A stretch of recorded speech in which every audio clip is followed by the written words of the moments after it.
There is a civil war in the Congo currently. It has been raging for about 10 years. And this civil war has claimed nearly the same number of lives as having a 9/11 attack every single day for 360 days.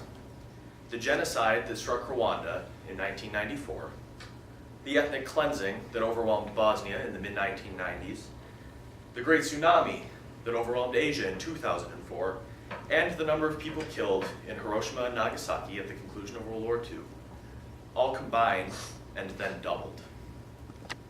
Despite this horrifying fact, the United States has done relatively little to intervene to end the bloodshed. But there is an international organization which has taken great steps to ending impunity for those responsible for the most heinous crimes, the International Criminal Court. The International Criminal Court has opened up 6 cases in the Congo theater, and thus far has one conviction of Thomas Lubanga for the use of child soldiers.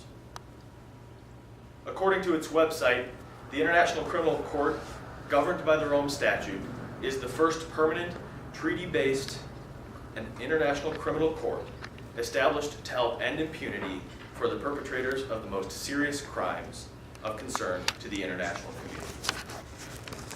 Despite this obviously good goal, at the 1998 Rome Conference, the United States voted against the Rome Statute, citing the risks that the ICC purportedly would pose to U.S. military service members. That's according to Chris Vanderbilt from his piece Uncertain Risk, published in the Cardozo Law Review in 2002. Despite these initial concerns, President Clinton did sign the Rome Statute, though it was never ratified by the Senate.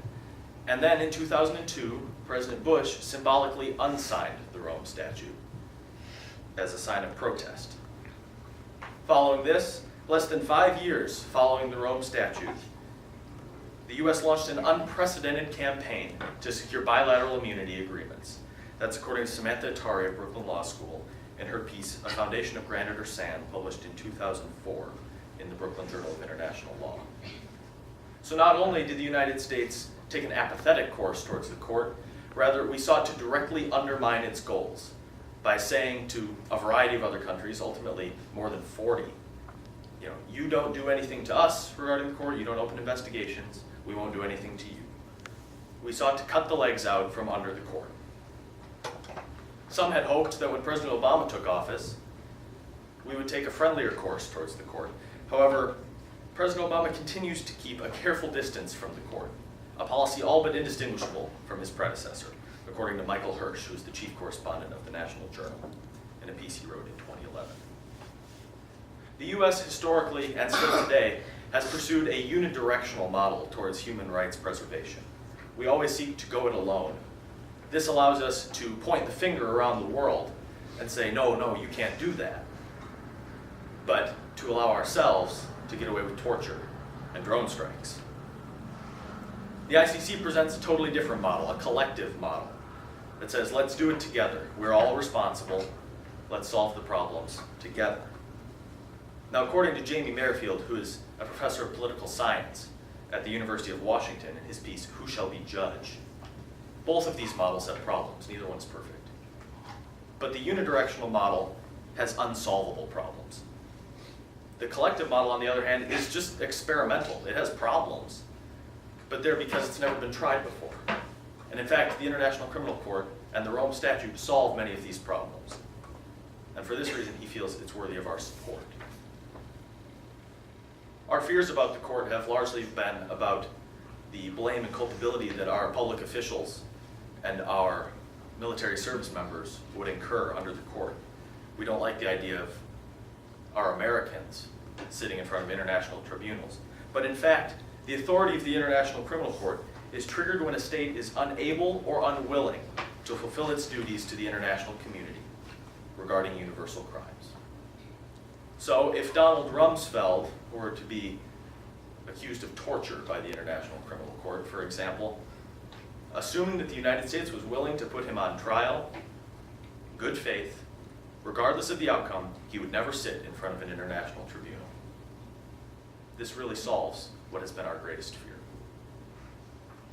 According to Professor Clint Alexander, who's a professor of political science and law here at Vanderbilt, the United States should be a leader in promoting human rights and prosecuting those officials who ordered or engaged in gross violations of human rights. If we do not support the court, few others will, and it is not in our interest. And he gets at something here that's very important.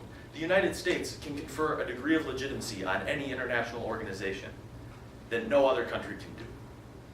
I said before that the International Criminal Court is an experiment, and it is. Even though it has over 120 countries subscribing to it, the United States, China, and Russia do not. Once the United States joins this, it ceases to be an experiment and starts to become a legitimate force in international politics. Joining the International Criminal Court is not the problem, or should not be the problem. It requires 2/3 of the Senate to approve of the Rome Statute and the President's approval. That's all. The Department of State would then have to establish a small bureaucracy and appoint an ambassador to the Assembly of States Parties, which governs the International Criminal Court.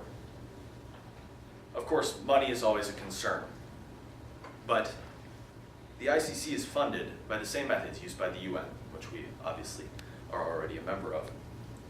And according to the Better World campaign, the United States provides 22% of the regular UN budget.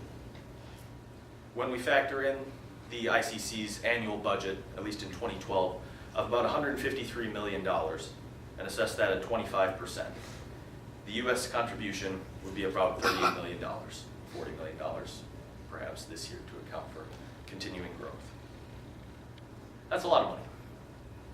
But President Obama submitted his budget today, and it's for $3.77 trillion, which makes it look a little bit smaller.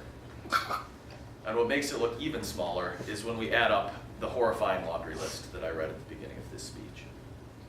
5 to 6 million people have died in the Congo over the past 10 years. That doesn't include those who have been forced as children to kill their parents and others as child soldiers. It doesn't include those who have been raped. It doesn't include those who have been irrevocably damaged psychologically and physically. And it only includes the Congo. How many other places has this happened? There's a reason the crimes that the International Criminal Court prosecutes are called crimes against humanity. It's because the direct victims are not the only victims. We are all victims. Every person in this room lives in a worse world, is worse off in some way, because somewhere an 8-year-old was forced to kill his parents before becoming a child soldier. We all suffer because of this. We had legitimate fears about the International Criminal Court at its inception. We should have received by now more than enough proof that it's a legitimate international organization that we need not fear. It's time to join the International Criminal Court. Thank you.